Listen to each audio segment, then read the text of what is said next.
.anjuman.info پر live ٹیلی cost ہو رہا ہے.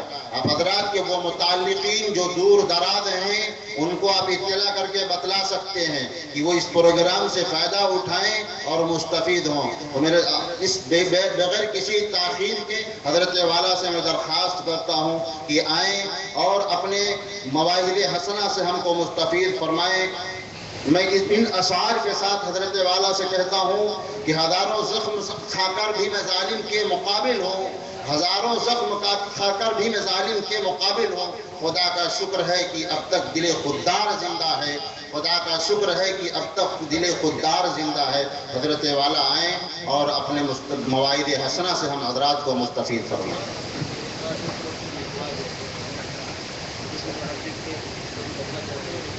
جو حضرات اپنے ان مخلصین کو اطلاع کرنا چاہتے ہیں وہ یہ سائٹ لکھ لیں: www.anjuman.info. www.anjuman کی اسپیلنگ ہے ANJUMAN.info. اس سائٹ پر آپ دیکھ سکتے ہیں اور اپنے متعلقین کو اطلاع کر سکتے ہیں.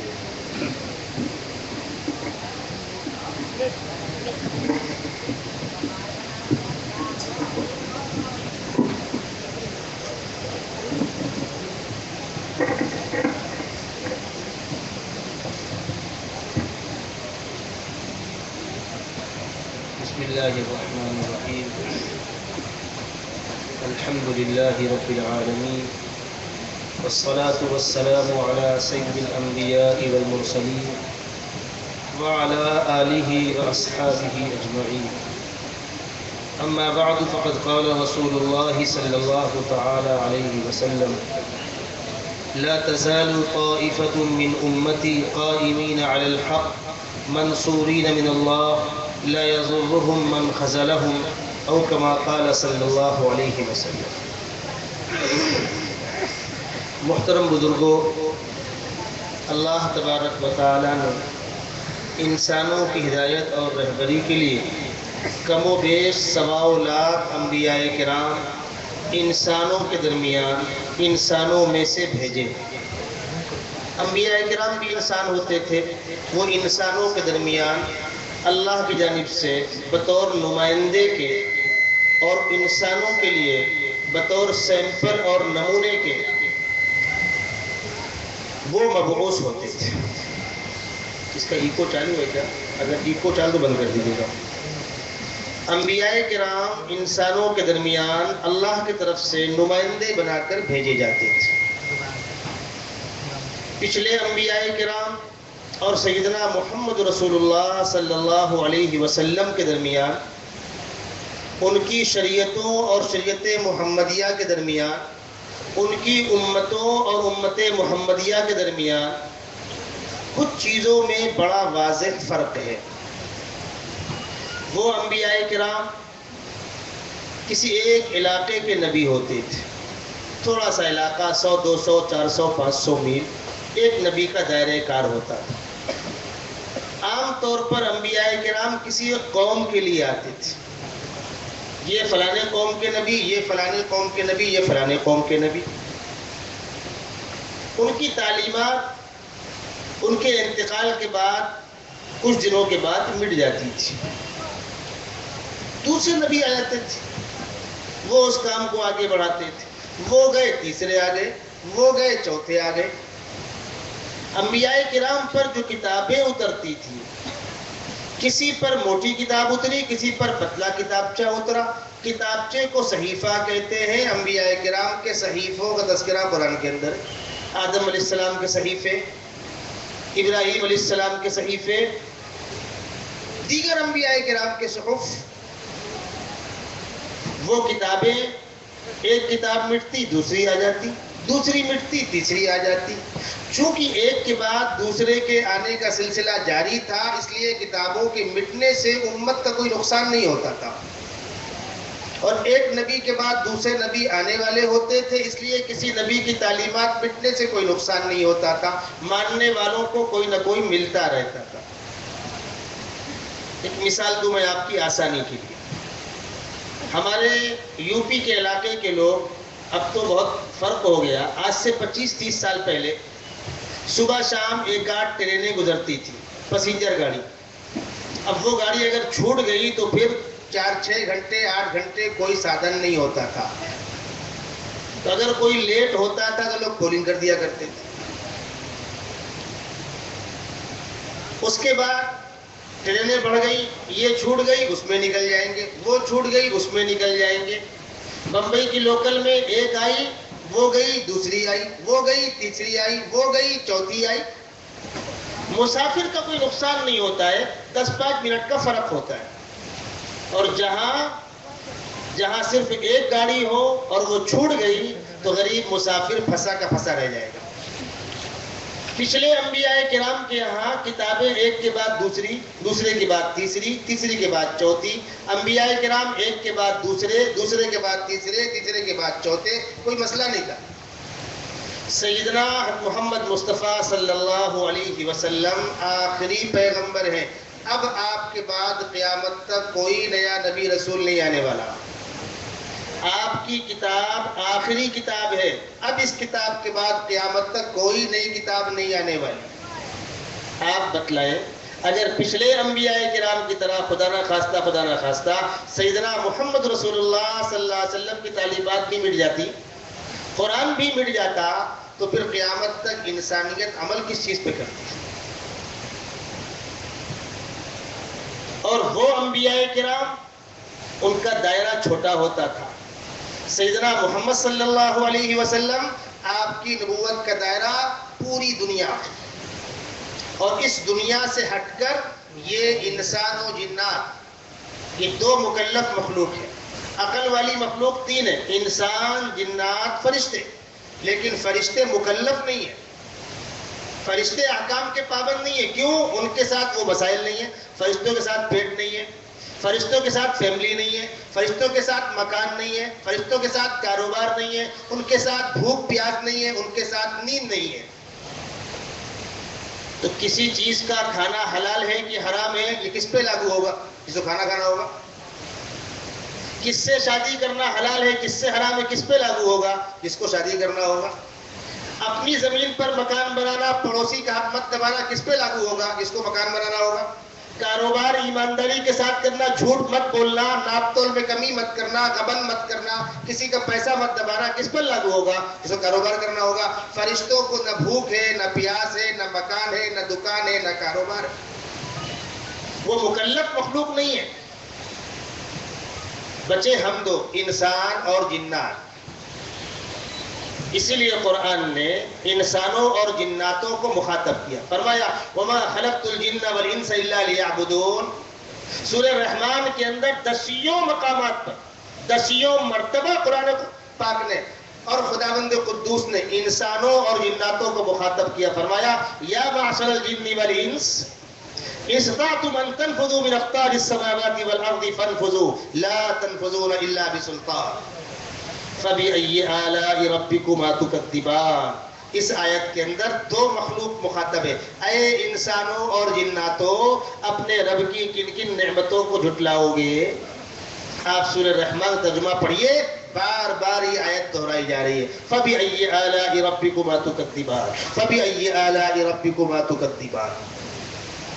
یہ انسان اور جنات اگر اس دنیا سے ہٹ کر کہیں اور بھی جا کر آباد ہو جائے، جس طرح اس وقت کوششیں ہو رہی ہیں، چاند میں پہلے کون پہنچا، مریخ میں پہلے کون پہنچا، ٹھیک ہے، کچھ لوگوں کو اسی کا شوق ہے، تو اگر یہ مخلوق اس دنیا سے ہٹ کر کہیں اور بھی جا کر آباد ہو جائے تو سیدنا محمد صلی اللہ علیہ وسلم کی دعوت کا میدان وہ بھی ہو جائے گا۔ یہ انسان و جنات جہاں جہاں آباد ہوں، سیدنا محمد صلی اللہ علیہ وسلم کی نبوت اور رسالت کا دائرہ کار وہ پورا علاقہ ہے۔ پچھلے انبیاء کرام کے یہاں جو تعلیمات تھی وہ مٹی، اور سیدنا محمد صلی اللہ علیہ وسلم کی آمد کے بعد اب چونکہ کوئی نیا نبی رسول نہیں آنے والا، اس لیے خداوند قدوس نے اعلان کر دیا، میرے بندو اب قیامت تک سکہ رائج الوقت یہ دین ہے۔ کون سا؟ جس کو قرآن نے کہا الیوم اکملت لکم دینکم واتممت علیکم نعمتی، آج دین مکمل ہو گیا، جس کا آغاز ہوا سیدنا آدم علیہ السلام سے، اس کی تکمیل ہوئی سیدنا محمد صلی اللہ علیہ وسلم پر۔ اور اب اللہ کا پسندیدہ طریقہ اور پسندیدہ دین قیامت تک کے لیے کون ہے؟ الاسلام، ورضیت لکم الاسلام دینا۔ اللہ اعلان کر رہے ہیں میرے بندو اب میں نے قیامت تک کے لیے اسلام۔ اسی کے ساتھ ساتھ خداوند قدوس نے یہ بھی اعلان کیا کہ میرے بندو اس کتاب کو، قرآن مقدس کو قیامت تک محفوظ رکھانا میری ذمہ داری ہے۔ ارشاد فرمایا انا نحن نزلنا الذکر وانا له لحافظون، اس کتاب کو ہم نے اتارا ہے اور ہم ہی اس کی حفاظت کریں گے۔ قرآن پاک کی حفاظت کے لیے خداوند قدوس نے جو بندوں کو اسباب دیے، اس موضوع پر عام طور پر گفتگو نہیں ہوتی، اس لیے میں اپنی بات کو سمیٹ کر اس بات پر زور دوں گا کہ قرآن مقدس کے محفوظ رکھانے کے لیے اللہ نے دنیا کے اندر جو نظام چلایا ہے، صاف سمجھ میں آتا ہے کہ یہ عام نظام سے ہٹ کر کوئی خصوصی نظام ہے۔ وہ کیا؟ قرآن مقدس اللہ کی وہ پاکیزہ آخری آسمانی کتاب ہے جو قیامت تک آنے والے تمام مسائل کا اپنے اندر حل رکھتی ہے۔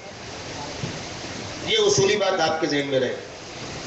اب سوال یہ ہے کہ 1400 سال پہلے تو ہوائی جہاز نہیں تھا، ٹرین نہیں تھی، جس پاور کی روشنی میں آپ بیٹھے یہ پاور نہیں تھا، یہ میپ نہیں تھا، یہ کیمرے نہیں تھے، یہ موبائل نہیں تھا، کچھ بھی نہیں تھا۔ تو پھر یہ دعویٰ کہ قرآن قیامت تک آنے والے تمام مسائل کے اپنے اندر حل رکھتا ہے، جب ان چیزوں کا اس وقت تذکرہ ہی نہیں ہے، وجود ہی نہیں ہے، بھیونڈی کا لوم ہی نہیں تھا، تو کیا کریں گے؟ آپ ذہن کہاں سے لائیں گے؟ موبائل ہی نہیں تھا کہ موبائل پر طلاق پڑے گی کہ نہیں پڑے گی، نکاح ہوگا کہ نہیں ہوئے گا، موبائل ہی نہیں تھا۔ اس غلط فہمی کا ازالہ بہت ضروری ہے۔ قرآن مقدس میں اصولی باتیں، بنیادی باتیں، ان اصول کی تشریح سیدنا محمد صلی اللہ علیہ وسلم کی زندگی اور آپ کی احادیث ہے۔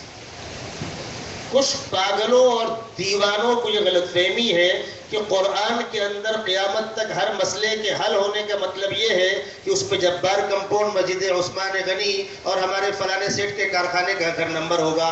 کچھ پاگلوں کو یہ خبط ہے، وہ اپنے دماغ کا علاج کرا، یہ مراد نہیں ہے۔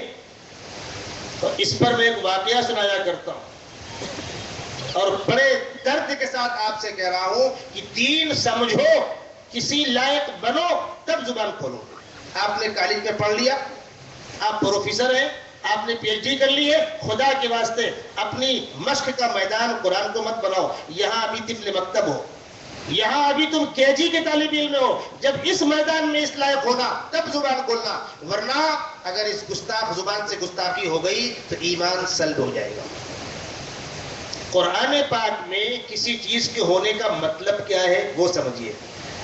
کچھ لوگ میرے پاس آئے پراپرٹی کے بٹوارا لے کر آتے رہتے ہیں، ٹھیک ہے بھائی، ہم علماء کی ذمہ داری ہے کہ جو لوگ دین پر عمل کرنا چاہتے ہیں ہم اپنے کاموں کو آگے پیچھے کر کے ان کو ٹائم دیں۔ آنے والا اپنی سہولت سے آئے گا، چلا بیچارہ ناسک سے آ رہا ہے، کھرڈی کسارا سے آ رہا ہے، کوئی دوپہر میں پہنچے گا، کوئی شام کو پہنچے گا۔ ایسا نہیں ہے کہ وہ ہمارے ٹائم ٹیبل سے ہی آئے گا، ادارے میں لوگ آ کے بیٹھ جاتے ہیں۔ یہ ہو سکتا ہے کہ بھائی کہیں مصروف ہیں، 2 گھنٹے کے بعد پہنچیں گے، 1 گھنٹے کے بعد پہنچیں گے، جانا ہوتا ہے۔ الحمدللہ شہر کے دونوں ادارے سراج العلوم اور مفتاح العلوم اس معنی کر قابل مبارکباد ہیں کہ یہاں پر علماء کرام ہیں، مفتیان کرام ہیں جو مسلمانوں کو دینی مسائل کی رہبری کرتے ہیں، اور اللہ تبارک و تعالیٰ اس شہر کو اور نوازے، اور ادارے جو اپنا کام کر رہے ہیں ان کو بھی اس لائق بنائے کہ وہاں علماء کرام بیٹھے، مفتیان کرام بیٹھے۔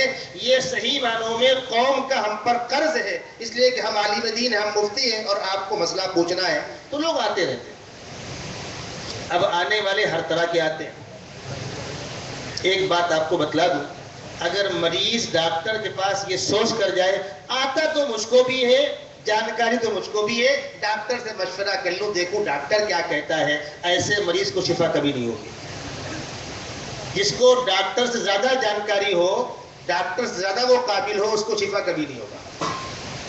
ڈاکٹر کے پاس طلب لے کر جاؤ، اپنے مرض کی پوری کیفیت بتلاؤ، چھپاؤ مت، تو ڈاکٹر علاج کرے گا اور امید یہ ہے کہ فائدہ ہوگا۔ ٹھیک اسی طرح لوگ علماء کے پاس آتے ہیں، آدھی بات پیٹ میں، آدھی بات منہ میں، اور عالم دین اگر وضاحت چاہتا ہے، نہیں جتنا پوچھتے ہیں اتنا بتلا دو، جتنا ہم پوچھ رہے ہیں اتنا بتلا دو۔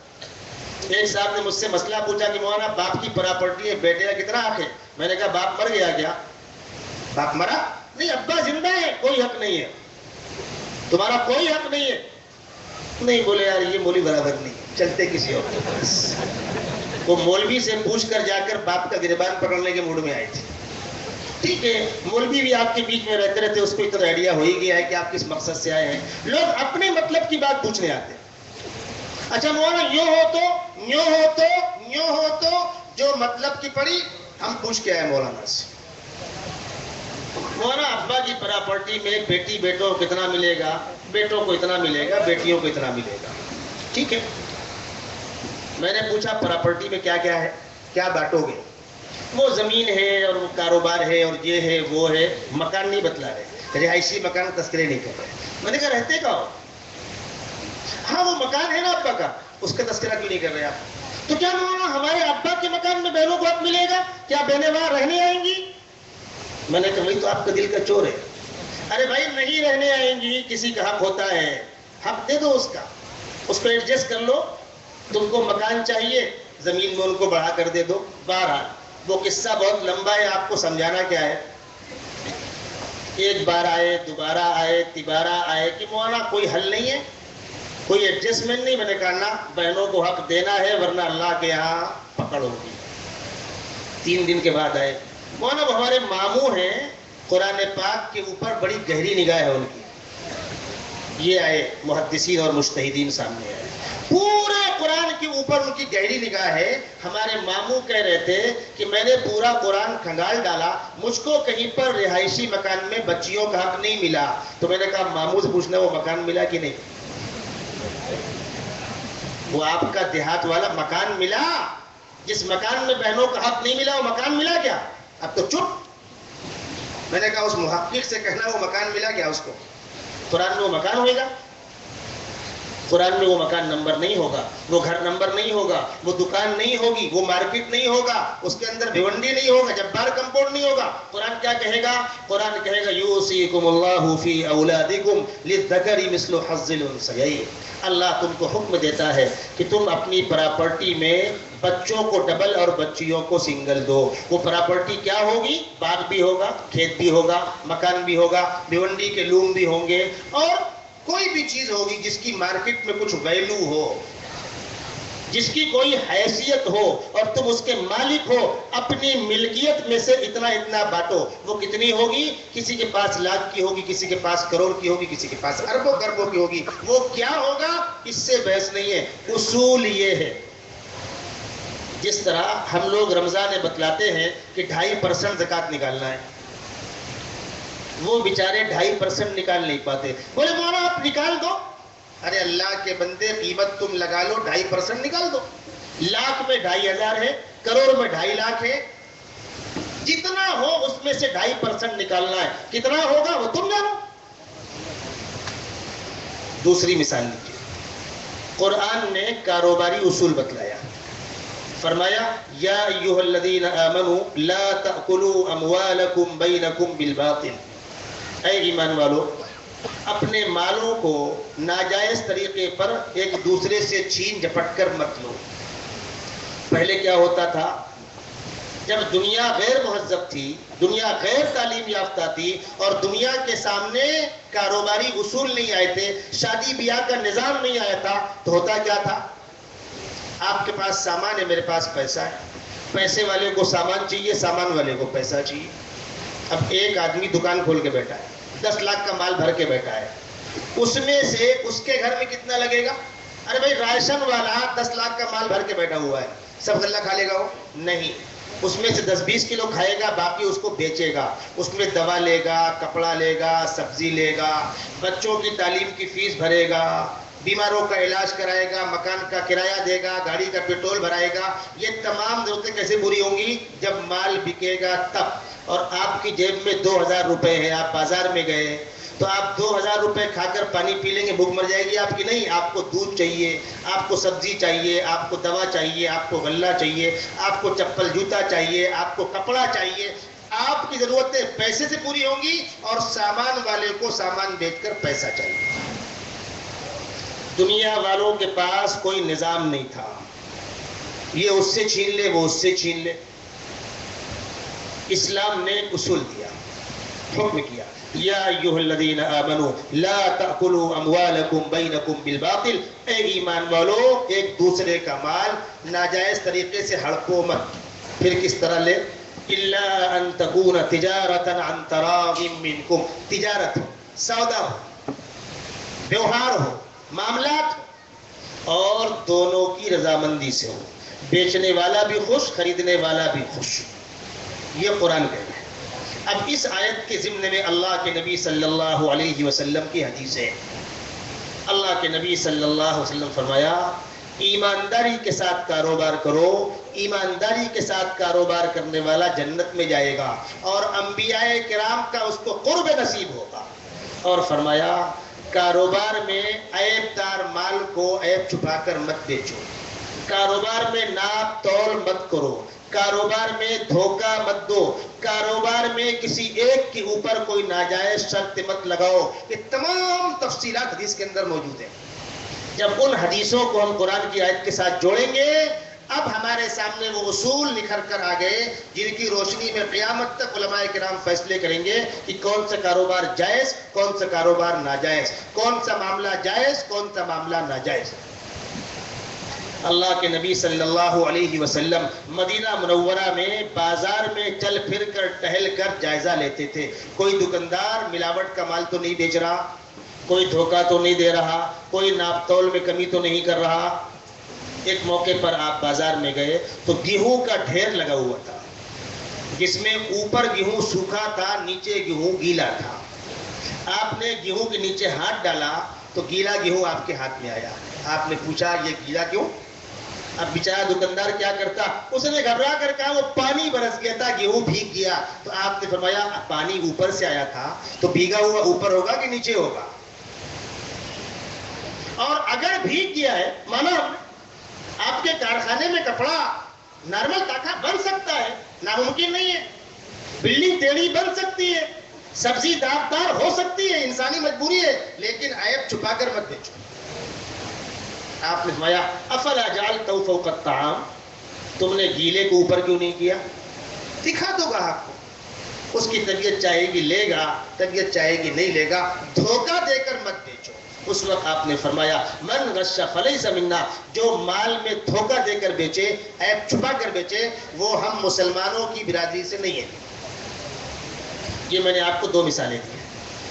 قرآن مقدس ایک شارٹ نوٹ ہے، اس میں ہر بات ملے گی ضروری نہیں ہے. قرآن نے فرمایا کہ پیغمبر ہمارے نمائندے ہیں. قرآن نے فرمایا کہ پیغمبر ہمارے نمائندے ہیں. پیغمبر جو بات کہیں اس کو ہماری بات سمجھنا. وَمَا يَنْطِقُ عَنِ الْهَوَىٰ إِنْ هُوَ إِلَّا وَحْيٌ يُوحَىٰ، وہ اپنی مرضی سے خود کچھ نہیں کہیں گے، ہم اشارہ کریں گے، پیغمبر بولیں گے. اسی کو کسی کہنے والے نے کہا گفتہ او گفتہ اللہ بوت گرچہ از حلقوم عبداللہ بوت. زبان استعمال ہو رہی سیدنا محمد صلی اللہ علیہ وسلم کی، لیکن اشارہ خداوند قدوس کا ہے. کچھ نادانوں نے سمجھا کہ جو بات قرآن میں نہیں ہم اس کو نہیں مانیں گے، لہذا ہم قرآن تو مانیں گے، حدیث نہیں مانیں گے. اللہ کو مانیں گے، پیغمبر کو نہیں مانیں گے. وہ اپنی عقل کا علاج کریں. کیوں؟ پیغمبر کی بات ماننے کا حکم اللہ نے دیا ہے. اب پیغمبر کی بات کا انکار کرنا اللہ کی بات کا انکار ہوا کہ نہیں ہوا؟ حدیثوں کے واجب الاتباع ہونے کا حکم قرآن نے دیا. اطیعوا اللہ و اطیعوا الرسول قرآن نے کہا ہے. اب حدیث کے حجت ہونے کا اور حدیث کے دین کی بنیاد ہونے کا، حدیث کے واجب الاطاعت ہونے کا انکار کرنا قرآن کی آیت کا انکار. خداوند قدوس نے قرآن پاک کو قیامت تک محفوظ رکھانے کے لیے ذریعہ کیا اپنایا؟ قرآن پاک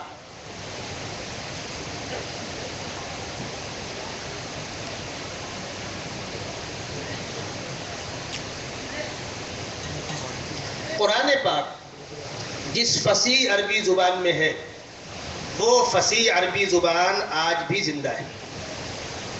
یہاں پر اہل ذوق بیٹھے ہوئے ہیں, اردو سے مناسبت رکھنے والے بیٹھے ہوئے ہیں. ان کو مثال دوں میں آپ کو. ہر 150 سال میں زبانیں پرانی ہو جاتی ہیں.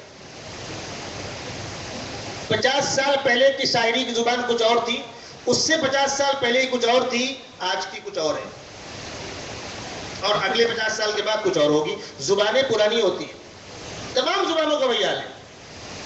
عربی زبان 1400 سال گزر جانے کے باوجود قرآنی زبان اسی شان کے ساتھ زندہ ہے.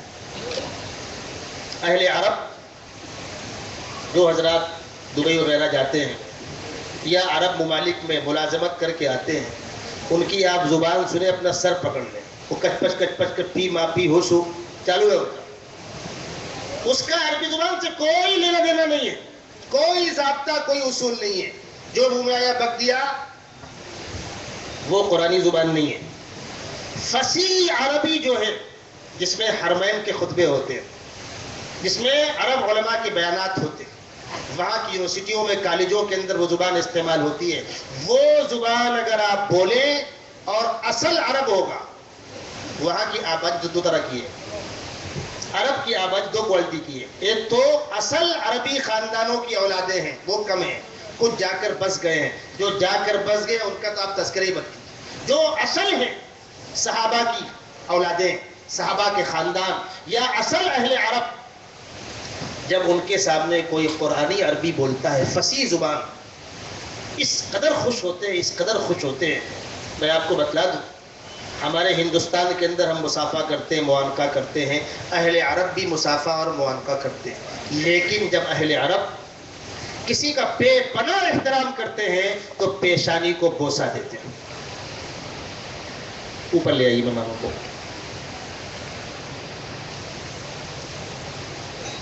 پکڑا کے اوپر لے لیجیے, آرام سے آرام سے آنے. قرآنی عربی اس کی زندگی کا یہ حال ہے کہ جب کوئی ہندوستانی عالم فصیح عربی زبان بولتا ہے تو اہل عرب پیشانی کو بوسہ دیتے ہیں, اپنی جیب سے نکال کر اپنا کارڈ دیتے ہیں, عام طور پر عطر لیے رہتے ہیں, وہ لگاتے ہیں, ایڈریس مانگتے ہیں اور پوچھتے ہیں اتنی اچھی عربی آپ نے کہاں سیکھی. آج بھی اہل عرب اس فصیح عربی کو بڑی محبت کی نگاہوں سے دیکھتے ہیں. قرآن پاک جس فصیح عربی زبان میں ہے, خداوند قدوس نے اس زبان کو زندہ رکھا. اور چونکہ سیدنا محمد صلی اللہ علیہ وسلم کی حدیثیں قرآن پاک کی ان آیتوں کی تشریح ہیں, اس لیے خداوند قدوس نے اس زبان کو زندہ رکھا جس زبان میں حدیثیں ہیں. پچھلے سارے انبیاء کرام اور پچھلے سارے مذہبی پیشواؤں کی زندگیاں اندھیرے میں چلی گئی. آج اگر آپ یہودیوں سے پوچھیں کہ موسیٰ علیہ السلام کی زندگی کیا ہے, یہودیوں کو نہیں معلوم. عیسائیوں سے پوچھے عیسیٰ علیہ السلام کی زندگی کیا ہے, ان کو نہیں معلوم. ارے پیغمبر کی زندگی تو نمبر 2 کی بات ہے, وہ آسمانی کتابیں محفوظ نہیں ہیں جو ان پیغمبروں کو اتری تھی. کوئی بڑا سے بڑا عیسائی عالم یہ دعویٰ نہیں کر سکتا کہ یہ بائبل وہی ہے جو عیسیٰ علیہ السلام کو اتری تھی. کوئی بڑا سے بڑا یہودی عالم دعویٰ نہیں کر سکتا کہ یہ توریت وہی ہے جو موسیٰ علیہ السلام کو اتری تھی. دونوں اعتراف کرتے ہیں, یہودی بھی اعتراف کرتے ہیں اور عیسائی بھی اعتراف کرتے ہیں کہ ہماری کتابوں کے اندر خلط ملط ہوا ہے, خرد برد ہوا ہے. قرآن مقدس ہم نہیں کہتے, پوری دنیا اس بات کا اعتراف کرتی ہے کہ سیدنا محمد صلی اللہ علیہ وسلم پر جیسا نازل ہوا تھا, الحمد کی الف سے لے کر والناس کی سین تک 1400 سال سے زائد کا عرصہ گزر جانے کے باوجود قرآن مقدس جوں کا توں محفوظ ہے. اللہ تبارک و تعالیٰ نے اس آخری امت پر یہ کرم اور احسان کیا. قرآن محفوظ ہے اس لیے کہ حدیثیں محفوظ ہیں. اور حدیثیں کیسے محفوظ ہیں؟ پچھلے انبیاء کرام کی زندگیاں مٹ گئی. کیوں؟ ان کے پیچھے جانثار امت نہیں تھی، ان کے پیچھے جانثار شاگردوں کا طبقہ نہیں تھا. یہاں سیدنا محمد صلی اللہ علیہ وسلم کے پیچھے آپ کے جانثار صحابہ کا طبقہ ہے، اور پھر صحابہ کے بعد تابعین، تابعین کے بعد تبع تابعین. الحمدللہ 1400 سال کے عرصے میں ہر زمانے میں علماء کی ایسی ایک کھیپ میدان میں تھی جنہوں نے اپنی تمام ضرورتوں کو روک کر، بھوکا رہ کر، پیٹ پر پتھر باندھ کر، سینے پر گولیاں کھا کر، پھانسی کے پھندوں میں جھول کر کے دین کے جھنڈے کو جھکنے نہیں دیا. دنیا کے اندر مختلف علاقوں میں الگ الگ حالات آئے. بہت سے ممالک ایسے ہیں جہاں مسلمانوں کی 500 سال 800 سال اسلامی حکومتیں تھیں. حالات بدلے، وہاں مسلمانوں کا وجود بھی مٹا، مسجدوں کا وجود بھی مٹا، مدرسوں کا وجود بھی مٹا، اور اسلام کا نام لینا جرم ہو گیا. اسپین جہاں مسلمانوں نے 800 سال حکومت کی، اسلامی حکومت، وہاں جب انقلاب آیا تو ایک دور ایسا آ گیا کہ اسپین میں اسلام کا نام لینا جرم تھا. اگر حکومت کو معلوم ہو جائے کہ فلانی مسجد میں، فلاں مدرسے میں مولوی صاحب بچوں کو قرآن پاک پڑھاتے ہیں تو پھانسی نہیں دیتے تھے، گولی نہیں مارتے تھے، چوراہے پر تیل کا کڑھاؤ چڑھاتے تھے، کھولتے ہوئے تیل ملا کر اس عالم کو اور اس کے پاس پڑھنے والے بچوں کو کھولتے ہوئے تیل میں ڈالتے تھے. حضرت مولانا علی میاں ندوی رحمۃ اللہ علیہ نے القراءۃ الراشدہ 40 کے اندر ایک عنوان قائم کیا ہے، کیف تعلمت فی الاندلس. اس میں واقعات نقل کیے. تقریباً اسی قسم کے حالات ہمارے ملک ہندوستان کے اندر پیدا ہوئے. آپ بعد میں آنے والے علماء کرام سے اس موضوع پر تفصیل کے ساتھ سنیں. میں اس موضوع کو بہت زیادہ چھیڑنا نہیں چاہتا، اشارے کروں گا. اس ملک میں بھی ایسے حالات آئے، اسلام کو مٹانے کی کوشش کی گئی، علماء کو مٹانے کی کوشش کی گئی، مدرسوں کو مٹانے کی کوشش کی گئی. ایک دور تھا ہمارے عروج کا، پھر ایک دور آیا ہمارے زوال کا. 1857 کی دلی کی جنگ کی ناکامی کے بعد جب لال قلعے پر انگریز کا قبضہ ہو گیا اور بہادر شاہ ظفر کو ان کے خاندان سمیت جو افراد بچے تھے رنگون بھیج دیا گیا، ان کے بیٹوں کا سر قلم کر کے بوڑھے باپ کے سامنے ناشتے میں پیش کیا گیا. دلی شہر میں 1 لاکھ سے زائد مسلمانوں کا خون روڈ پر بہایا گیا. جنگ کی ناکامی کے بعد ہر طرف لوٹ پاٹ قتل عام کیا گیا. اس کے بعد آہستہ آہستہ آہستہ آہستہ حالات نارمل ہوئے. تو ملک ان حالات سے دوچار تھا کہ علماء اپنی شکل و شباہت کے ساتھ روڈ پر چلتے تھے تو ان کو گرفتار کر کے پھانسی پر ٹانگ دیا جاتا تھا. علل اعلان نہ اذان ہو پاتی تھی، نہ علل اعلان نماز ہو پاتی تھی. اور حالات ایسے بن گئے تھے کہ اب شاید ہندوستان کا انجام بھی وہی ہوگا جو اسپین کا، اور عزائم وہی تھے. اللہ کے نیک بندے سر جوڑ کر بیٹھے، راتوں میں روئے، گڑ گڑائے کہ خداوندہ اس ملک ہندوستان میں جہاں مسلمان ہمیشہ اقلیت میں تھے، اس بات کو آپ لوگ بہت غور سے سن لیں اور سیاسی لوگ بھی سن لیں. اس ملک میں مسلمان ہمیشہ اقلیت میں تھے. جب آئے تب بھی، جب حکمرانی کی تب بھی، اور حکمران نہیں رہے تب بھی، آزادی سے پہلے بھی، آزادی کے بعد بھی اس ملک کے مسلمان اکثریت میں کبھی نہیں تھے. وہ فرقہ پرست جو زہر اگلتے ہیں مسلمانوں نے ایسا کیا ایسا کیا ایسا کیا، ایمانداری سے بتلانا جس وقت اس ملک میں مسلمان حکمراں تھے اس وقت بھی مسلمان 30% سے اوپر نہیں تھے. 70% برادران وطن تھے، 30% کے اندر ہم تھے. 30% 800 سال تک حکومت کرے کیسے ممکن ہے؟ علاوہ اس کے کہ وہ انصاف کرتے تھے. انہوں نے اس ملک کی تعمیرات کی ہے، لال قلعہ بنایا ہے، تاج محل بنایا ہے، عمارتیں بنائی ہیں، کاروبار کے طریقے سکھائے ہیں، بڑے بڑے کالجز کھولے ہیں، اور سب کے ساتھ انصاف کیا ہے. مسلم حکمراں جب کسی علاقے میں جاتے تھے تو ان کی فوج کے اندر مسلم فوجی بھی ہوتے تھے، ہندو فوجی بھی ہوتے تھے. اگر کہیں پر عبادت کی ضرورت پڑتی اور وہ کہتے مسلمانوں مسجد بنا لو تو ہندو سے کہتے تم مندر بنا لو.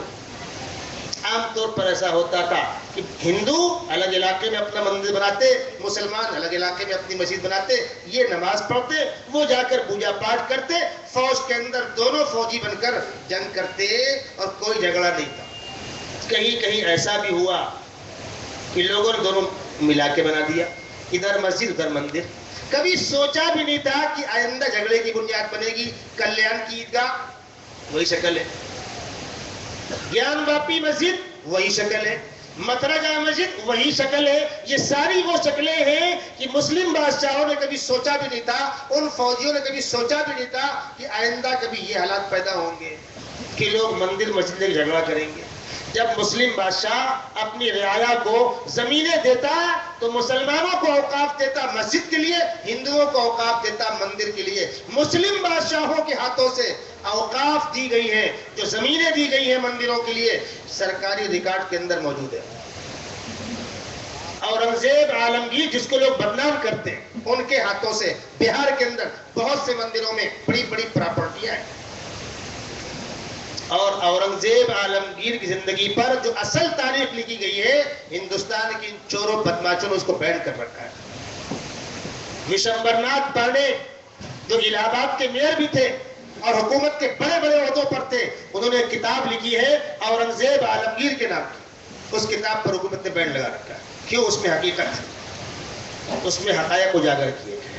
ہمارے مسلم حکمراں، مسلم بادشاہ انصاف کے ساتھ حکومت کرتے تھے، لیکن جب ہماری حکومت نہ رہی،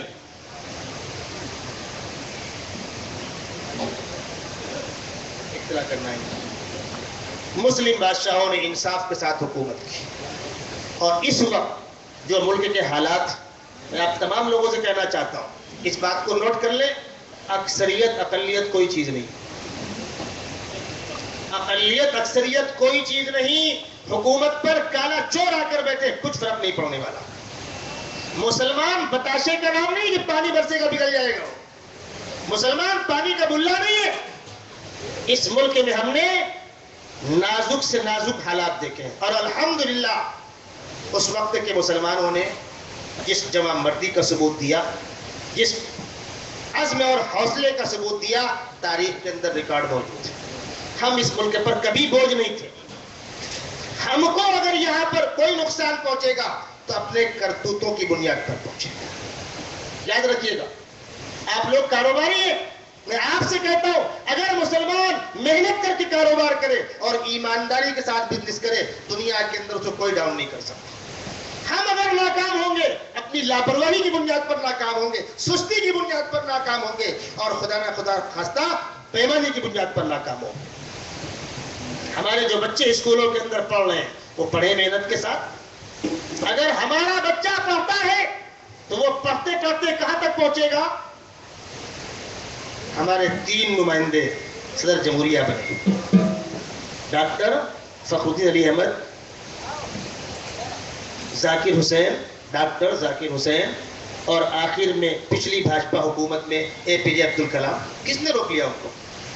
جس وقت عبد الکلام صدر جمہوریہ تھے اور بھاجپا سرکار ختم ہو گئی، منموہن سنگھ وزیر اعظم بنے، ایک بڑی کانفرنس میں شرکت کرنے کا موقع ملا تھا۔ میں نے کہا مسلمانوں آنکھیں کھول کر دیکھو، اس وقت ملک کے دونوں بڑے عہدوں پر اقلیت کے نمائندے بیٹھے ہوئے ہیں، سکھ بھی اقلیت میں ہے اور مسلمان بھی اقلیت میں ہے، کوئی کسی کا ہاتھ نہیں پکڑ سکتا۔ ہمارے مسلمان سپریم کورٹ کے جج تک بنے ہیں، بن سکتے ہیں، مسلمان بڑے بڑے عہدوں پر پہنچ سکتے ہیں۔ کب؟ جب پڑھو گے تب، ڈونیشن دے کر، دھکا پلیٹ گاڑی کو آگے بڑھا کر نہیں۔ عام مرض ہو گیا، ڈاکٹر بنا دو، انجینئر بنا دو، اس سے کیا ہونے والا ہے؟ سول سروسوں مسلمان جانے کو تیار نہیں، کمپٹیشن پاس کر کے آگے بڑھنے کو تیار نہیں۔ رونا رو رہے حکومت کا۔ ارے بھائی، دین تو جیسا ٹوٹا پھوٹا زندگی میں ہے وہ ہے، لیکن جو طبقہ دنیاوی لائن سے آگے بڑھنا چاہتا ہے، ان کو پتہ نہیں ہے زندہ قومیں کیسے آگے بڑھتی ہیں۔ زندہ قوموں کے آگے بڑھنے کا اصول قرآن نے بتلایا۔ حضرت یوسف علیہ السلام کو ان کے بھائیوں نے بہت تکلیف دی، ذلیل کرنا چاہا، رسوا کرنا چاہا، اور اللہ نے ان کو عزت دینی چاہیے۔ بھائیوں ان کو بیچ دیا، غلام بنا کر بیچے گئے، پھر جیل میں رہے، پھر نکلے، قحط پڑا، بھائیوں کو ضرورت پڑی غلے کی، پہنچے، یوسف علیہ السلام بھائیوں کو پہچان گئے اور وہ یوسف علیہ السلام کو نہیں پہچان سکے۔ انہوں نے کبھی سوچا بھی نہیں تھا کہ یوسف مصر کا حکمراں ہوگا۔ ہم تو اس کو قافلے کے ہاتھ بیچ کر کے گمنام کر چکے ہیں، نیست و نابود کر چکے ہیں، کہیں مزدوری کر رہا ہوگا، کہیں غلامی زندگی گزار رہا ہوگا۔ سوچا بھی نہیں تھا کہ مصر کا بادشاہ یوسف ہوگا۔ ایک بار، دو بار، تین بار جب معاملات آگے بڑھے اور آخری مرتبہ بھائیوں نے آ کر کہا ایھا العزیز مسنا واہلنا الضر وجئنا ببضاعۃ مزجاۃ فاوف لنا الکیل وتصدق علینا، اے عزیز مصر، 2 مرتبہ تو ہم پیسے لے کر آئے تھے، آپ نے اپنی شرافت کا مظاہرہ کرتے ہوئے پیسے پلٹا دیے تھے، اس مرتبہ تو ہمارے پاس پیسے نہیں ہیں۔ جئنا ببضاعۃ مزجاۃ، ہم کھوٹے سکے لے کر آئے ہیں، ہمارے پاس غلے کے مقابلے میں دینے کے لیے پیسہ بھی نہیں ہے۔ بادشاہ سلامت، ہم نبی کے خاندان کے ہیں، نبی کی اولاد ہیں، فاوف لنا الکیل وتصدق علینا، اللہ کے واسطے صدقہ سمجھ کر ہم کو پورا غلہ دے دیجئے، اس لیے کہ ہمارے گھر میں فاقے ہو رہے ہیں۔ حضرت یوسف علیہ السلام کے کان میں یہ آواز گئی کہ میرے باپ کی اولاد، میرے باپ کا خون، اور مجھ سے صدقہ مانگ رہے ہیں۔ برداشت نہ ہو سکا، پوچھا هل علمتم ما فعلتم بيوسف واخيه اذ انتم جاهلون، کچھ یاد ہے تم نے یوسف کے ساتھ کیا سلوک کیا تھا اور ان کے بعد بنیامین کے ساتھ کیا سلوک کیا تھا؟ اب تو پیروں زمین نکل گئی۔ قالوا انك لانت یوسف، تم یوسف ہو؟ انہوں نے کہا قال انا یوسف وهذا اخی، میں یوسف ہوں، یہ میرا بھائی بنیامین ہے۔ قد من اللہ علینا، یہ اللہ کا کرم ہے کہ اس نے مجھ کو عزت دی، تم نے مجھ کو ذلیل کرنا چاہا تھا اور اللہ نے عزت دینے کا فیصلہ کیا تھا، آج میں مصر کی حکمرانی کے تختے بیٹھا ہوا ہوں اور تم میرے سامنے فریادی بن کر کھڑے ہو۔ اس وقت حضرت یوسف نے اپنے بھائیوں سے ایک بات کہی تھی، ہندوستان کے مسلمانوں، چھوٹا منہ بڑی بات، لیکن اسی بات کو دوہراتا ہوں۔ حضرت یوسف نے کہا تھا انہ من یتقی ویصبر فان اللہ لا یضیع اجر المحسنین، جس کے اندر خوف خدا ہوگا اور مشکل حالات میں ڈٹ کر کھڑا ہونے کا حوصلہ ہوگا، دنیا کی کوئی طاقت اس کے قدموں کو روک نہیں سکتی۔ انہ من یتقی ویصبر، تقویٰ ہونا چاہیے اور مشکل حالات میں ڈٹ کر کھڑے ہونے کا حوصلہ ہونا چاہیے۔ جب مسلمانوں کے اندر یہ 2 صفتیں تھیں، محنت اور ایمانداری، مشکل حالات میں ڈٹ کے کھڑے ہوئے۔ کانپور شہر میں مچھلی بازار کی وہ مسجد آج بھی موجود ہے، جس کی طبیعت چاہے جا کر دیکھ لیجئے گا، مولانا اسامہ صاحب سے پوچھ لیجئے گا۔ انگریز دور حکومت میں اس مسجد کو روڈ وینڈنگ میں گرانے کا پلان کر لیا گیا، اس کی دیوار گرا دی گئی۔ مسلمانوں نے کہا ہم مسجد کی دیوار نہیں گرنے دیں گے۔ انگریز نے کہا ہمارا فیصلہ ہے، جو سامنے آئے گا ہم گولی ماریں گے۔ مسلمانوں نے کہا مسلمان سینے پر گولی کھائے گا لیکن مسجد کو شہید نہیں ہونے دے گا۔ دیوار گر چکی تھی، فوج لگی ہوئی تھی، رائفلیں تنی ہوئی تھی، مسلمان اینٹیں میں گارا رکھتا، مسالہ رکھتا اور آ کر دیوار پر ایک اینٹ رکھتا، سینے پر گولی کھاتا اور شہید ہوتا۔ دوسرا آتا، اینٹا اٹھاتا، گارا لگاتا، آ کر دیوار پہ اینٹ رکھتا، گولی کھاتا، شہید ہوتا۔ 50 مسلمانوں نے جام شہادت نوش کیا ہے اور 50 اینٹیں رکھ کر دیوار کھڑی کی ہے۔ کمانڈر نے آرڈر دیا اب گولی مت چلاؤ۔ 50 جانوں کا نذرانہ ہے اس مسجد کے تحفظ کی شکل میں۔ ایک دور وہ گزرا ہے، 14,000 سے زائد علماء کرام کو پھانسی پہ ٹانگا گیا، لیکن علماء کرام نے جو آواز بلند کی تھی، انگریز تم ظالم ہو، تم جابر ہو، غیر ملکی ہو، اس ملک کو لوٹنے آئے ہو، ہم تم کو یہاں نہیں برداشت کریں گے۔ میں اورنگ آباد میں تھا، اتفاق سے اسی موضوع پر میرا بیان تھا اور مجھ کو پہلے یہ اطلاع دے دی گئی تھی اس میں صحافی حضرات بھی ہوں گے، کالج کے طلباء بھی ہوں گے اور ذرا سا زہریلے سوالات کرنے والے منچے نوجوان بھی ہوں گے۔ ان باتوں کو ذہن میں رکھ کے بیان کیجیے گا، ٹھیک ہے؟ میں نے بیان کیا، سوالات کا سلسلہ شروع ہوا۔ اس طبقے کے اندر ایک بڑا مجمع ہے کالجوں کے اندر پڑھنے والے طلباء کا، ان تمام طلبہ کے ذہنوں کے اندر وہی سوالات ہیں. کیا کہ بھائی اس ملک ہندوستان نے ہمیشہ باہر سے آنے والوں کا استقبال کیا. دنیا کی بہت سی قومیں باہر سے آ کر بس گئی. آخر انگریز کے خلاف اتنا ہنگامہ کیوں ہو رہا تھا؟ کیا اس ملک میں آریہ باہر سے نہیں آئے، مسلمان باہر سے نہیں آئے، اور قوم باہر سے نہیں آئی؟ تو انگریز کا کون سا قصور تھا؟ جی، اس سوال کا جواب سن لیجئے. دنیا کی ساری قوموں نے ہندوستان کو اپنا وطن بنا لیا تھا، یہاں رہنے آئی تھی. مسلمان اس ملک میں آیا، رہ گیا، بس گیا، یہی پیدا ہوا، اس زمین کا پیون بنا، اس کو اپنا وطن کہا اور وطن کی محبت سے اس کو نوازا. مسلمانوں نے ہندوستان کو وطن مانا ہے اور انگریز نے ہندوستان کو وطن نہیں مانا تھا. مسلمان یہاں کے خزانے لوٹ کر عربستان نہیں بھیج رہے تھے، مکہ مدینہ نہیں بھیج رہے تھے، اور انگریز یہاں کے خزانوں کو لوٹ لوٹ کے سمندر کے پار بھیج رہا تھا. دنیا کی کسی قوم نے اس ملک میں آنے کے بعد یہاں کی تہذیب کو مٹانے والا کام نہیں کیا، اپنے مذہب پر عمل کیا.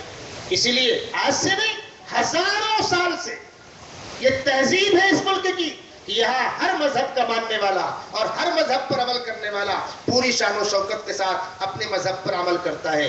انگریز کی پالیسی یہ تھی کہ تمام مذاہب کو مٹا دو اور تمام مذاہب کو مٹا کر کے پورے ہندوستان کو عیسائی بنا دو.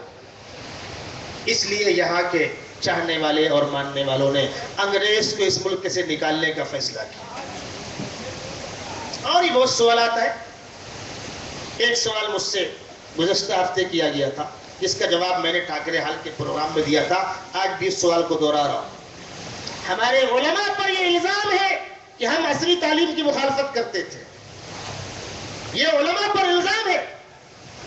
اگر علماء کرام نے عصری تعلیم کی مخالفت کی ہوتی تو حضرت شیخ الہند اور مولانا محمد جوہر اور ان کے ساتھیوں نے مل کر علی گڑھ کے اندر جامعہ ملیہ کی بنیاد نہ ڈالی ہوتی. بنیاد پڑی ہے علی گڑھ میں اور بعد میں دلی میں اوکھلا میں یونیورسٹی کی شکل میں وجود میں آیا. باقاعدہ حضرت شیخ الہند کے نام کا ایک گیٹ وہاں موجود ہے. مولانا جوہر کے نام کی لائبریریاں موجود ہے. یہ کون لوگ تھے؟ یہ علماء نہیں تھے. مولانا ابوالکلام آزاد عالم نہیں تھے.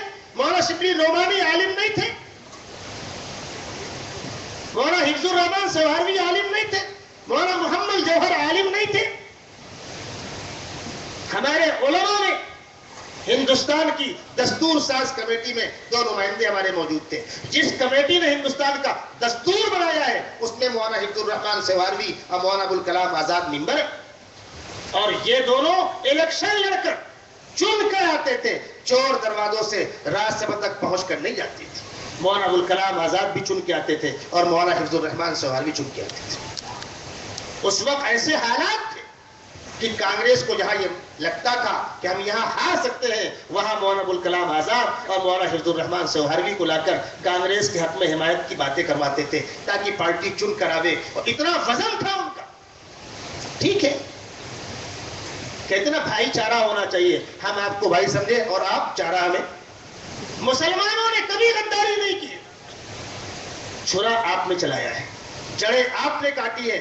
آج جس انجام تک پہنچی کانگریس پارٹی اپنے کرتوت کا بھگتان ہے. اور اگر عقل نہیں آئے گی تاریخ سے نام و نشان مٹ جائے گا. اور اس ملک میں جو ظلم کرے گا، کوئی بھی ہو، جو ظلم کرے گا، مندروں سے لے کر مسجد تک، عبادت خانوں سے لے کر تعلیم گاہوں تک، کوئی کسی کے مذہب کو مت چھوڑو. حکومت کے نشے میں، حکومت کے زوم میں کسی مذہب کے اوپر غلط نگاہ مت اٹھاؤ. جو یہ غلطی کرے گا وہ اپنا انجام بھگتے گا. علماء کرام کا حقیقی کردار کیا ہے؟ یہ تاریخیں دہراتا کون ہے، کہتا کون ہے، سنتا کون ہے؟ اس موضوع پر تو پورے ملک میں گاؤں گاؤں، گلی گلی، چوراہے چوراہے اس سے بڑے اجلاس کی سخت ضرورت ہے. کیوں؟ اب تک روڈ چلتے ہوئے پارٹیوں کے ورکر بدتمیزیاں کرتے تھے. اب حکومت کے ایوانوں پر بیٹھے ہوئے ساکشی بارات جیسا گستاخ مدرسوں کے خلاف زبان کھولتے ہیں. ابھی 2 مہینہ پہلے اس نے بیان دیا مدرسوں میں 15 اگست 26 جنوری کو جھنڈا نہیں لہراتے، قومی دھارے سے الگ ہے. جو بکنا تھا بکا. اللہ تبارک و تعالی ہر فرعون کے اوپر کسی نہ کسی کو مسلط کر دیتا ہے. ہم علماء کو وہاں تک جانے کی ضرورت ہی نہیں پڑی. میڈیا والوں نے ایسا پوسٹ مارٹم کیا حضرت کا کہ سٹی مٹی بند ہو گئی، فون کر دیا. ہر شخص جانتا ہے. ہماری بھیونڈی کے اندر آپ جائیے, مدرسہ سراج العلوم میں باقاعدہ پول گڑا ہوا ہے, اس پر گلاری لگی ہوئی ہے, رسی بندھی ہوئی ہے. 15 اگست, 26 جنوری, 1 مئی جو مہاراشٹر ڈے ہے, جو بھی موقع ہوتا ہے جھنڈا لہراتے ہیں, قومی گیت گاتے ہیں, تاریخ پر گفتگو ہوتی ہے. دارالعلوم دیوبند کے اندر بڑے بڑے پروگرام ہوتے ہیں آزادی کے موقع پر ہمارے اکابر کی خدمات کی. ہم کو یہ درس دیا جاتا ہے 26 جنوری, 15 اگست یہ ہمارا قومی دن ہے, ایک یوم آزادی ہے, ایک یوم جمہوریہ ہے. اس کو منانا ہمارا اس ملک کے شہری ہونے کا حق ہے. ہم جس دستبردار کبھی نہیں ہو سکتے. مدارس, یہ مدارس اسلامیہ جو دارالعلوم دیوبند کی شاخیں ہیں, اصل مرکز تو وہ ہے. یہ تمام مدرسے یہ وہ کھاڑیاں ہیں کہ جا کر اس سمندر سے مل جاتی ہیں. کون نہیں جانتا کہ دارالعلوم دیوبند وہ ادارہ تھا جہاں حضرت شیخ الہند نے پڑھا, پھر وہاں کے صدر مدرس بنے, شیخ الحدیث بنے, اور شیخ الہند نے اپنے شاگردوں کے توسط سے پورے ملک کے اندر ایک سور پھونکا, ایک تحریک برپا کی, اور پھر ملک سے باہر نکل کر افغانستان اور اس کا پاکستان بھی شامل تھا, ادھر آپ کا برما, نیپال, پورے علاقے کے اندر اپنے شاگردوں کے توسط سے ایک پلاننگ مرتب کی تھی جس کو تحریک ریشمی رومال کہتے ہیں. حضرت کے شاگردوں سے حضرت کا رابطہ ہوتا تھا, ریشم کے دھاگوں سے وہ خطوط لکھے جاتے تھے, جس کو شیخ الہند کے شاگرد پڑھتے تھے, دنیا اس کو ریشم کا رومال سمجھتی تھی. جس تحریک کو کامیاب کرنے کے لیے, آخری منزل تک پہنچانے کے لیے حضرت شیخ الہند حجاز مقدس گئے ہوئے تھے, ایسے حالات تھے کہ وہاں پر ترکی حکومت کا زوال تھا اور نئے غداروں نے غداری کر رکھی تھی. ان حالات میں حضرت شیخ الہند ان کے عتاب کا شکار ہو گئے اور گرفتار ہو گئے, اور اس کے بعد آپ اور آپ کے شاگرد, 4 شاگرد جس میں شیخ الاسلام مولانا حسین مدنی بھی تھے, اس پورے قافلے کو اٹھا کر مالٹا کی جیل میں قید کر دیا گیا اور تقریباً 3.5 سال کی سزا کاٹ کر ہندوستان لوٹ کر آئے. یہ 1919 کا واقعہ ہے. وہ دارالعلوم دیوبند کا شیخ الحدیث, وہ خانقاہ کا درویش جس کے ہزاروں شاگرد متوسلین ہو, جس کو باہر نکلنے کی کوئی ضرورت نہیں تھی, کیوں کھڑا ہوا؟ مدرسے کی مسند کیوں چھوڑی؟ مالٹا کی جیل میں کیوں قید کیے گئے؟ دارالعلوم دیوبند مجاہدین کی چھاونی تھی. اس نے مسلمانوں کو یہ پیغام دیا ہے, ہم اس ملک کے شہری ہیں, عزت دار شہری ہیں, وفادار شہری ہیں. ہم سے وطن محبت کا ثبوت مانگتے ہو؟ ارے ہماری تاریخ پڑھ لو جا کر, بہادر شاہ ظفر کی خدمات اٹھا کر پڑھ لو, ٹیپو سلطان کی خدمات اٹھا کر پڑھ لو, مسلم حکمرانوں کی خدمات اٹھا کر پڑھ لو. ہمارا ماضی اور ہمارا حال تمہارے سامنے ہے. اور سنیے مزے کی بات, یہ بات بتلا دوں میں آپ کو. آج جو طبقہ حکومت کے عہدوں پر براجمان ہے, ٹھیک ہے حالات ہوتے, بیڑی آیا ہو ہنگامہ ہوا, ٹھیک ہے, کچھ دنوں ہوتا ہے, ایسا ہمیشہ ہوتا ہے. اسی بھیونڈی کے اندر کبھی ایسے حالات ہوتے ہیں, کوئی تحریک چلی انتہائی نقصان دہ, لیکن ہو لگ گئے لوگ پیچھے, بعد میں آنکھ کھلی. وہی حال ملک میں ہوا. ایک بار ہوا اور یہ آیا اور وہ آیا اور وہ گیا اور وہ آیا. ذرا ٹائم گزرنے دیجئے, 1 سال 2 سال 5 سال آپ کہنے دیجئے, صاف سمجھ میں آ جائے گا کہ ہماری آنکھوں میں دھول جھونکا گیا. لیکن آج اس زوم کے اندر مبتلا ہے وہ کہ ہماری تعداد ہے, ہماری اکثریت ہے. یاد رکھیے گا, میں ایسے پروگراموں میں شامل ہوا ہوں, اپنی آنکھوں سے میں نے وہ منظر دیکھا ہے, اور وہ تقریر ریکارڈ کے اندر موجود ہے. وہ تقریریں ریکارڈ میں موجود ہے. میں پونا کے اندر ایک پروگرام میں شامل تھا. انہی میں ایک طبقہ ایسا ہے جو ہندوؤں کو سمجھا رہا ہے کہ برہمن اس ملک کے لیے دیمک ہے, ناسور ہے, یہ چار گئے اس ملک کو برباد کر دیا, تباہ کر دیا. اور جو ہندوؤں کی چھوٹی قومیں ہیں ان کو وہ سمجھا رہے ہیں, تم کہے گے ہندوؤں, رامائن تم نہیں پڑھ سکتے, مندر میں تم جا نہیں سکتے, مذہبی عبادات تم انجام دے نہیں سکتے, تم کہے گے ہندو. پر بڑا کہتے ہیں وہ, ہم کو ہندو مت کو. ہم کو بیوقوف بنایا ہماری قوم کے چودھریوں نے. اندر آگ بھڑک رہی ہے. ہم مسلمانوں کو بیوقوف بنانے کے لیے یہ حکومت پر بیٹھے ہوئے لوگ یا میڈیا والے، مسلمان 18-20% ہیں، باقی سب ہندو 80% کا ہے کہ ہندو. ذرا آپ دیکھو ان میں آپس میں کس قدر تفریقیں ہیں، کس قدر گروپ بازی ہے. وہ تو ایسے حالات بن گئے کہ ان کو بیوقوف بنا کر ایک کر دیا گیا. یہ پتوں کا آشیانہ، یہ کاغذ کی ناؤ بہت دور تک جانے والی نہیں ہے. لیکن مسلمانوں، اس میں ہمارا کوئی بھلا نہیں ہونے والا. ان کے آنے اور جانے سے ہمارا کوئی بھلا نہیں ہونے والا. خربوزہ ہی کٹے گا، چاقو اوپر ہو یا نیچے ہو، نقصان خربوزہ کا ہوگا. ہمارا مقدر، ہمارے مسائل، ہمارے حالات اگر آپ بدلنا چاہتے ہیں تو کاروبار کرتے ہو، محنت کے ساتھ کاروبار کیجئے، ایمانداری کے ساتھ سامان بیچیے. بچوں کو اسکول میں آپ پڑھا رہے ہیں، بچے محنت کے ساتھ پڑھیں، ان کے لیے سارے مواقع موجود ہیں. مسلم بچوں کے لیے سارے مواقع موجود ہیں. جو مالدار گھرانے کے بچے ہیں وہ اس امید پر نہ رہے کہ ابا پیسہ دے کر پاس کرا دیں گے. اپنے بچوں کے لیے آپ قبر مت کھودیے. ٹیچر سے مل کر سر یہ رول نمبر ہے، سب چلتا ہے اندر، سر 2 نمبر بڑھا دیجیے گا. یہ دھکا پلٹ گاڑی یہ منزل تک نہیں پہنچنے والی. محنت کیجیے، کمپٹیشن پاس کرنے کا حوصلہ پیدا کیجیے. اور اگر اللہ نے آپ کو خوشحال بنایا ہے تو شہر کے اندر جو بچے پڑھنے میں تیز ہیں، 80-85% نمبر لا رہے ہیں، لیکن باپ لوپ چلا رہا ہے، باپ آٹو چلا رہا ہے، باپ حمالی کر رہا ہے، وہ 15-20 ہزار روپیہ سالانہ فیس بھرنے کے لائق نہیں. کوئی بچہ اپنی غربت کی بنیاد پر تعلیم چھوڑ دے، ہمارے پیسے پر لعنت ہے. اپنے محلوں کے اندر معلومات لیجئے کون بچہ ایسا ہے. میں تو کہا کرتا ہوں، رات میں آپ لوگ بیٹھتے ہیں گروپ وائز، 10 یہاں بیٹھے، 5 وہاں بیٹھے، 2 وہاں بیٹھے، اپنے گروپ وائز بیٹھ کر طے کرو. ہم رمضان میں اپنی اپنی زکات کا 10-10 5-5 ہزار روپے روکیں گے.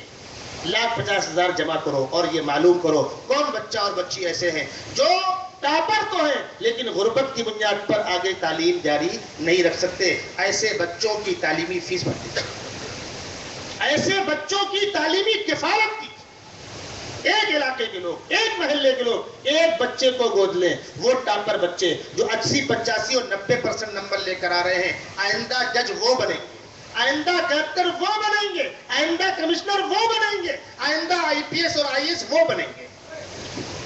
اتنا بڑا شہر، اتنا بڑا شہر، دنیا سمجھتی ہے بہت مالداروں کا شہر ہے، اور حقیقت کیا ہے؟ کوئی ایک کمیٹی ایسی نہیں پورے شہر کے اندر، پوری ذمہ داری سے بات کہہ رہا ہوں، کوئی ایک کمیٹی نہیں ہے جو بینر لگا کے بیٹھی ہو، اپنا نمبر دے کر بیٹھی ہو کہ ہم ٹاپر بچوں کی فیس بھریں گے.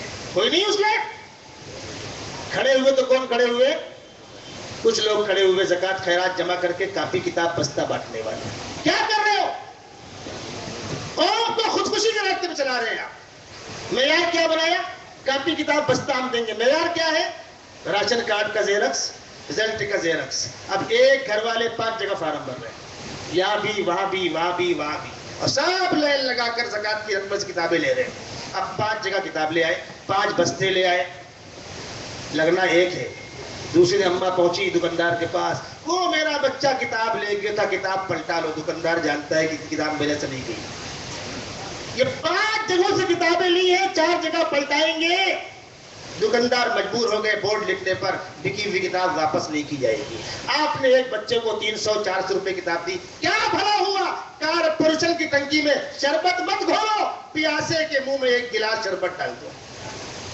اس 1 لاکھ روپے کو آپ نے کسی ٹاپر بچے پہ استعمال کیا ہوتا، ایسے بچے پر استعمال کیا ہوتا جو مستقبل میں کمپٹیشن پاس کر کے آگے نکلنے کے لائق ہوتا، تو ملت کا بھلا ہوتا. جب تک آپ اس میدان سے سوچنے کی تیاری نہیں کریں، ایمانداری کے ساتھ کاروبار کرنا ہے اور محنت کے ساتھ تعلیم حاصل کرنی ہے. رونا اس بات کا ہے کہ ہمارے سماج کے خوشحال گھرانے کے بچوں کو اوباشی سے فرصت نہیں ہے اور غریب گھرانے کے بچوں کو چوری چماری سے فرصت نہیں ہے. جب تک یہ برائیوں سے اپنے آپ کو دور نہیں کریں گے اور مستقبل کے لیے کچھ کرنے کا حوصلہ نہیں پیدا کریں گے، مرکز میں سرکار شاہوکار کی آوے کی چور کی آوے، نہ کوئی فرقہ پرست ہے، نہ کوئی سیکولر ہے، سب بدماش ہے اور ہمارے لیے سب یکساں ہے. خربوزہ اوپر ہو کے نیچے کٹنا خربوزہ کو. مسلمانوں، اگر اپنی برائیوں سے رجوع کرنے کا حوصلہ نہیں پیدا کیا اور آئندہ کچھ کرنے کا حوصلہ نہیں پیدا کیا تو وہ وقت بہت دور نہیں ہے جب ہماری حیثیت آج سرکاری ریکارڈ کہہ رہا ہے جو ہندوؤں کی بیک ورڈ قومیں ہیں ہم ان سے پیچھے پہنچ چکے ہیں، لیکن کہیں کہیں کوئی کاروبار ہمارے ہاتھ میں ہے، کہیں نہ کہیں کچھ امید کی کرن روشن ہے، لیکن جو حالات چل رہے ہیں اگر یہ حالات برقرار رہے، مرکز میں سرکار کسی کی بھی آئے، اسٹیٹ میں سرکار کسی کی بھی آئے، لیکن ہمارا انجام اچھا نہیں ہونے والا۔ آج کا عنوان جس عنوان کے تحت اجلاس منعقد کیا گیا، میں نے اس عنوان کو قصداً بہت کم چھیڑا ہے، اس کے لیے میرے بڑے بھائی مولانا محمد طلحہ صاحب قاسمی، مولانا اسامہ صاحب قاسمی، یہ حضرات کھل کر آپ کے سامنے بات کریں گے۔ میں نے جو بات شروع کی تھی کہ شریعت کس کو کہتے ہیں، کسی مسئلے کا قرآن میں ہونا اس سے کیا مراد ہے، کسی مسئلے کا حدیث میں ہونا اس سے کیا مراد ہے، اور جو حضرات دین کے مطالعے کا شوق رکھتے ہیں وہ شوق سے مطالعہ کریں، لیکن کسی کو اپنا گائیڈ بنا لیں، کسی ذمہ دار، کسی معتبر، کسی پڑھے لکھے عالم دین کو اپنا گائیڈ بنا لیجئے، پھر راستہ آپ طے کیجئے۔ گائیڈ کو اپنائے بغیر نہ آپ طبی دنیا کے اندر کامیاب ہو سکتے ہیں، نہ آپ دنیا کے کسی معاملے کے اندر کامیاب ہو سکتے ہیں۔ ہر فیلڈ میں آپ کو گائیڈ لگتا ہے، دین کے اندر بھی کسی نہ کسی کو گائیڈ بنائیے، اور علماء ہمارے لیے بہترین گائیڈ ہیں۔ اللہ تبارک و تعالیٰ آج کے اس پروگرام کو کامیابی سے ہمکنار کرے۔ کتنے خوش قسمت تھے اس محلے کے لوگ، یہ دور دراز کا علاقہ، یہ کارخانوں کے بیچ کا علاقہ، لیکن ملک کے چوٹی کے علماء کرام آپ کے محلے تشریف فرمائیں، اور آپ انشاءاللہ ان کے بیانات سنیں گے۔ جن نوجوانوں کی کوششوں سے یہ پروگرام کامیاب ہوا، مولانا عبدالسلام قاسمی، ہمارے عبداللہ بھائی اور دیگر کدوائی نگر کے نوجوانان، میں آپ کو دوبارہ مبارکباد دوں گا۔ اللہ آپ کی اس کوشش کو خوب کامیابی سے ہمکنار کرے۔ وآخر دعوانا الحمدللہ رب العالمین۔